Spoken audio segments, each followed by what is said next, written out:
Hey people, Demo here. Today I'm going to be talking about characters. Big characters, small characters, and characters I don't give a shit about. But first, a word from our sponsor.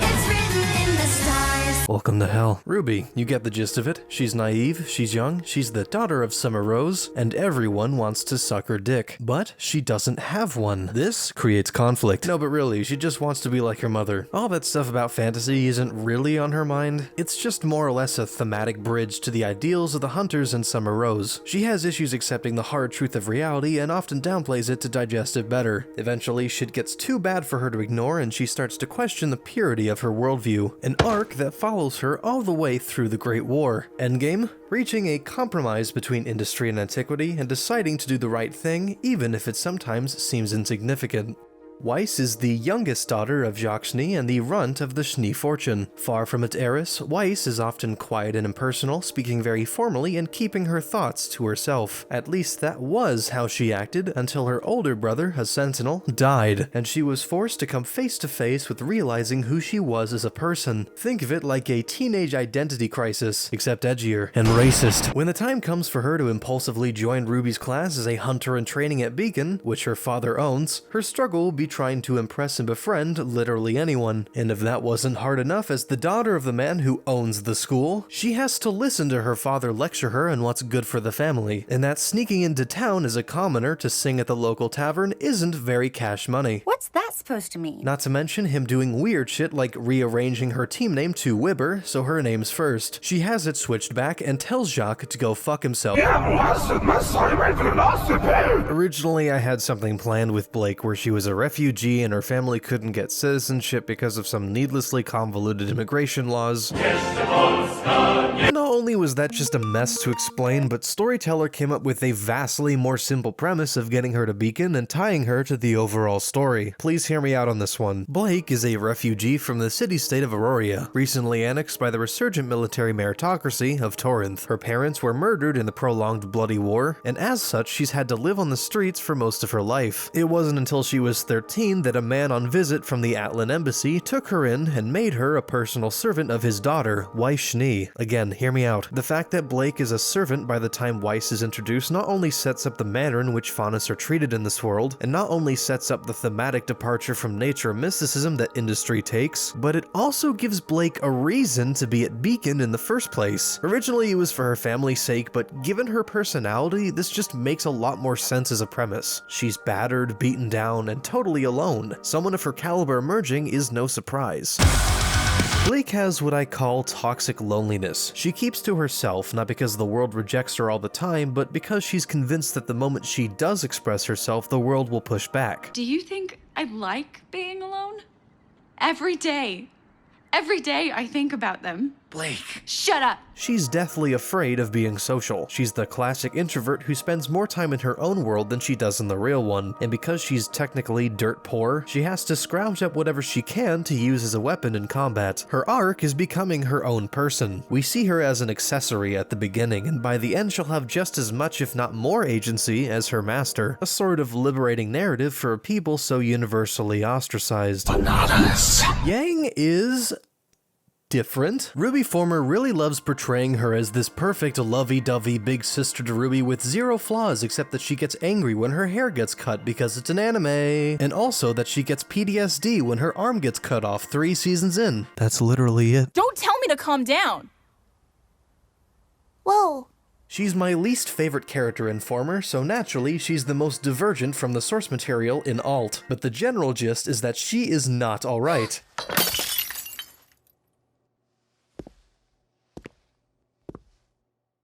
Yeah, things are different. Every day I wake up and I hope you're dead! Her own mother left her, and Tai Yang doesn't even give her as much love as Summer Rose's daughter, the perfect and infallible Ruby Rose, whose mother changed the world, so naturally she has issues. Years of neglect, jealousy, and rage built into one woman, with the sole goal of outdoing her younger, more famous sister at every turn. Everything is a competition, every single conversation is an argument, and she needs to be acknowledged, for once, that she's real, that the world isn't ignoring her, that she exists. I mean, she could have been here if she just stuck around. It's no big deal, though. We'll be fine. Don't you want her here? Why would I want her here? Are you still mad at her for leaving? Oh, whatever gave you that idea, Ruby? And she gets that, finally, from a man named Ryger Dotson, a frontiersman that guides her against her worst impulses. Your anger, you can get lost in it. Meaning? He's the father she never had, the master she never had, the only friend, all that sappy stuff. And guess what fucking happens? One way or the other, he is killed off by the Grimm in an incident directly related to Ruby's incompetence. Oh no, Dr. Connor's class. I got so caught up in what And then, because things can get worse, Ruby is made the team leader, even though Yang is clearly the oldest and most powerful. Everyone's clapping, but her, she's dead quiet, lost in the silence, until she challenges Ruby to a duel. And although Ruby takes it as a friendly sparring match, Yang knows her silence isn't the only thing tonight that's snapping. That's not normal. You might say this is unreasonably edgy, and you know what? It is, but at least she has something to think now, and in the spirit of spiting Ruby Former, a much more angry and hostile Yang is totally fine with me, as long as she learns to love herself in the end. What the hell is this? Unlike Weiss, Jean-Arc is fixed squarely on making his family proud. He has a long line of ancestors who have fought in the military in several nations, and recently, they've built an extensive service to Torinth. Jean was sent to a military school called Imperia Academy, located within Torinth, and is only now joining up as a hunter at Beacon. Why not a soldier? Because he's afraid that being a normal soldier won't impress his father enough. He's biting off more than he can chew, and over the course of his education at Beacon, he'll become a leader and fight for more than just his family name. He's hopelessly naive, lacks leadership skills, and has a lot of room to grow. He would be the main protagonist, but leadership doesn't really vibe with the thematic core of this story, so instead, he's the lead of the secondary cast. Kira is a very familiar face in very, very different circumstances. If you're familiar with Alt, you already know what's coming. To the rest of you, I promise I'm going somewhere with this. So basically, her father's Hitler. What? No, actually, her father is John Nikos, Alright, but you owe me one. the apostate populist leader in Atlas that wants to restore the country to its former glory and also commit genocide. Don't worry about it. All you need to know is the Faunus' god is the dollar, and anyone who argues otherwise is already gone. Her character is coming to terms with the ideologies of her father, who, for all his excessive demands, really is just trying to salvage this blunder of a country. She's just as confident and capable as she is in the original, but on top of simply being the best person she can be, she also has to be the best person her father can have representing him. And at some point, she's gonna have to choose between what she feels is right and what she knows is right. Despite being an Atlan, she's also the only person willing to give Jean a break, which conflicts with her nationalist appearance even more. You might be thinking, wow, the apostate's daughter is at Beacon? That's a fucking coincidence? It isn't. I'll explain later. Lee, Ren, and Nora exist as pure thematic extensions of the setting and the story. Although they're effectively the same personalities, they both serve to fulfill two core aspects of RWBY Alt: action and political intrigue, because comedy is subjective. While I'm not saying there won't be brief bits of comedy sewn in here and there, it's not related to the overall tone we're going for. Even outside of the context of Yang hospitalizing her younger sister, which is fucking awesome, a lot of RWBY Alt is told in terms of culture and politics and relationships, and having a lighthearted tone is fairly out of place. What did you get me? You'll have to wait and see. Every day I wake up. So Nora saying something like, We'll break his legs. is probably much more realistic than, I'm queen of the castle. I'm queen of the castle. what the fuck are you doing? So how would we show these two core aspects? Basically, Lee Ren and Nora are spies. Although Nora was taken in at a young age, Lee Ren was raised and trained within the religious warrior caste of Baradina-san, which is separate from the hunters. And if you don't know how to say Baradina-san, just treat the R like an L. Baradina-san, Baradin. Just let the R roll off the tongue. They're both at Beacon under order of their commander to investigate this religious institution with extremely low entry requirements, because Jacques Schnie is literally using it as a political tool. But again, more on that later. We never get the easy path, do we? Ren is a very impersonal, quiet individual who acts very stern and keeps his objectives firmly in sight, and Nora masks herself as a huge extrovert because of her crippling parental issues. I'm just fucking with you, she's just happy to be here. Penny's also here, and she's human. Oh wait, there goes her entire character. Penny is Yukari. She loves history, she loves machines, and she's a giant fucking nerd. I'm wonderful. If there's anything in this world with any kind of history, she will lose her shit. What's that? She's a lazy way of communicating RWBY Alt's world building? I disagree, fucker. She's actually plagiarism, because she's Yukari Akiyama. Your feelings for her are not real. They are real to me! You see that bridge? It was made out of a special kind of mortar they made from clay in the river. Would you like to hear more? No? Would you like to go on a date? Yes. I cannot wait. It seems we will have to wait. Summer Rose, very cool, also dead. Taeyang, pathetic. Extremely paranoid and overprotective father. Tries everything he can to sugarcoat the hard truth for his daughter, and if he fails, he's ruined the legacy of Summer Rose. No one will remember her. Oh god, RWBY has to be perfect. I'm a hack fraud. Wait, what older daughter? If you somehow have a problem with this, please refer to the original character of Taeyang. Oh wait, Raven Branwen, youngest of the Branwens. She's actually an okay person, just extremely lacking in committing to a relationship because she's afraid of being mistreated like she was as a child. Leaves Taeyang because even cucks can be dangerous. People are scary. How does she come back? Fuck it. Maybe she needs money or something. Maybe Yang goes to find her. Fuck if I know, or care. That's up to you. Crow Branwen, brother of Raven Branwen, spends more time in a bar than with his family. Occasionally runs out on them just because he feels like it and has poor impulse control. The bad luck semblance from RWBY former is stupid, and also not in this. He comes back though because unlike Raven, he feels an obligation to protect his loved ones. He just finds it difficult to face them and to face reality. Him and Taeyang are on very poor terms. Why? One word.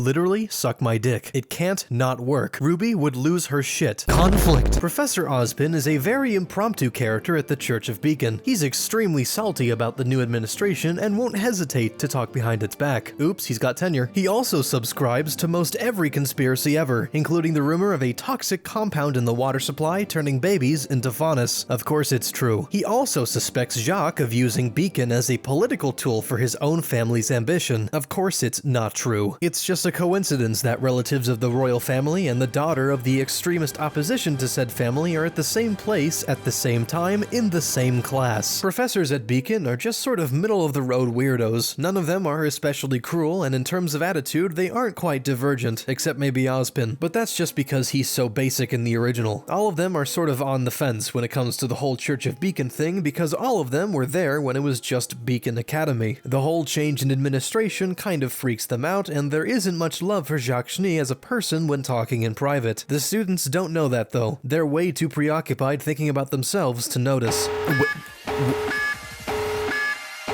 Oh no. Oh no. He's here. General Ironwood, Penny's father, was a decorated Atlan general in the war prior to Atlas's economic collapse, but left when he realized it was fucking stupid. Sir, I'm not going to starve the entire army just to siege a single city. He's bitching about the king. Is he alt-right? Let's talk about the title.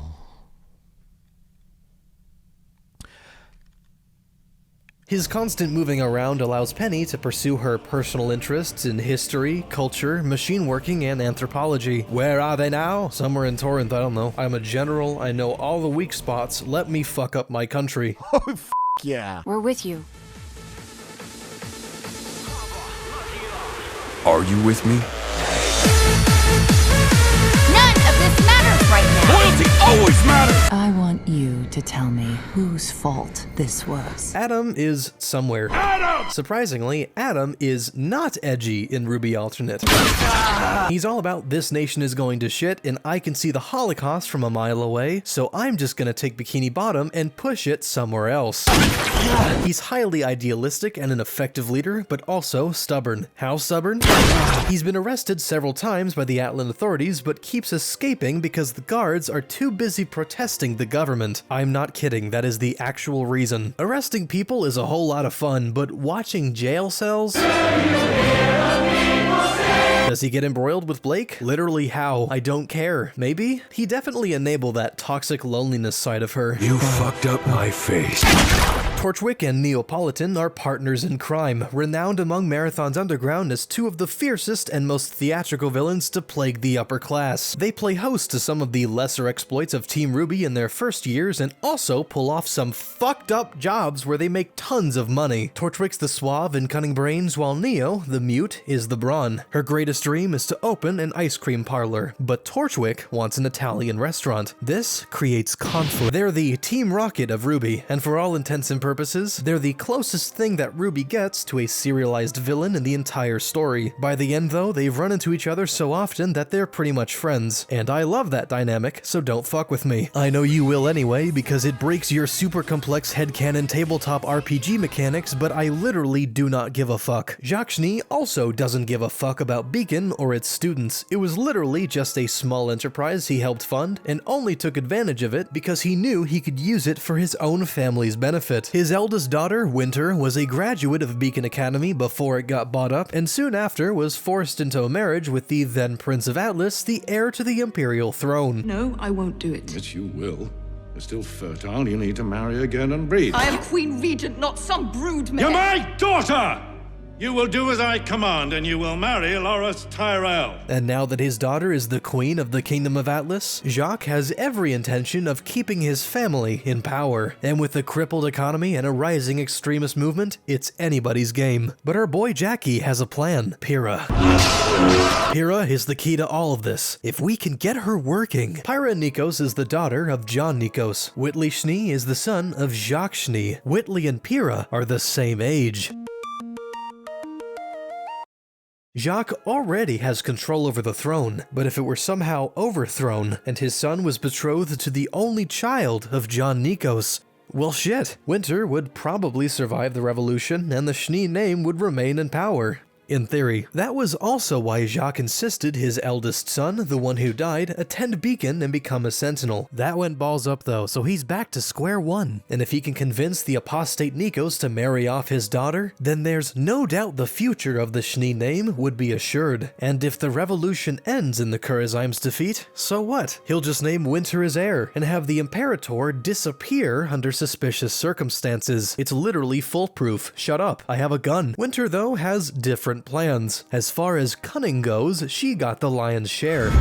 You shut the fuck up! You shut the fuck up! And has absolutely no intention of fighting for her father's sake. She knows Atlas is fucked, and while she can easily influence her husband, the incompetent and craven Imperator Maximilian, she isn't looking to be thrown out the moment John Nikos seizes control. Fuck the monarchy, fuck the empire, and fuck my manipulative, uncaring father. I'm taking my sister and my younger brother and joining the Nazis. Hi John, I know we're supposed to be enemies since you're trying to overthrow my husband, but we'll bang, okay? Aiming at the enemy. Whitley doesn't give a shit. While he isn't a hunter in training, he lurks around Beacon a lot and just hangs out. I have literally nothing for him. Maybe he can be into painting or something. Yeah, Winter, that Nazi shit's good and all, but have you seen my self-portrait? Mwah, masterpiece, 8 out of 10. We'll wrap up with John Nikos, the father of Pyrrha and the leader of the Kurazim movement in Atlas. As easy as it may be to simply say he's Hitler and make him an objectively evil character, it's actually the complete opposite.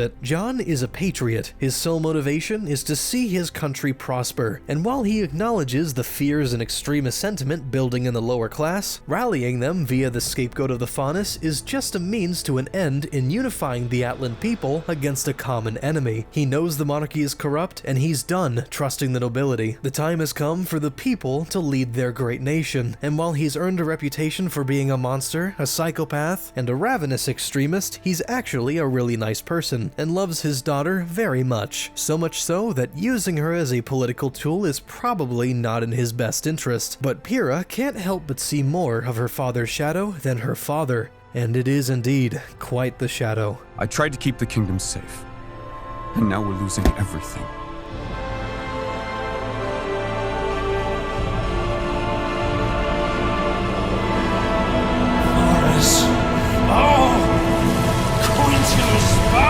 Give me back my allegiance!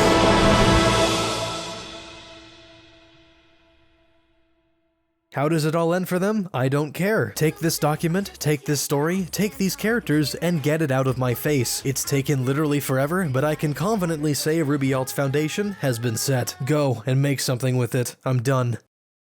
Guess who's back? Now, I know a lot of you are wanting me to continue RWBY Alt because it's, you know, really interesting or whatever, but honestly, I just don't want to keep doing that on this channel. It's something that I just had an offhand idea and it turned into something that was just not worth my time. So if I do anything more with RWBY Alt, it's just not going to be on this channel. I mean, really, I have a job, I have to finish college this semester, and I have much more better things to be doing than writing this stupid story. You're laughing, you're laughing. You're ending RWBY Alt on this channel and you're laughing. I know. How about another joke, Murray? No, I think we've had enough of your jokes. What do you get? I don't think so. When you cross I think a we're mentally done ill with your loner jokes. with That's a it. society that abandons him and treats him like trash! Call the police, I'll Gene. tell you what you get! Call the police. You get what you fucking deserve! Winning. I was banging 7-gram rocks, that's how I roll. Winning. I have one gear, go, epic. Winning. Are you bipolar? I'm bi. Winning. Win here, win there, win everywhere. I'm a total freaking rock star from Mars. Winning. Come on, bro, I got talking blood. Winning. You bottle my brains and be like, dude, can't handle it. Win here, win there, win everywhere. Where? You have my permission to die.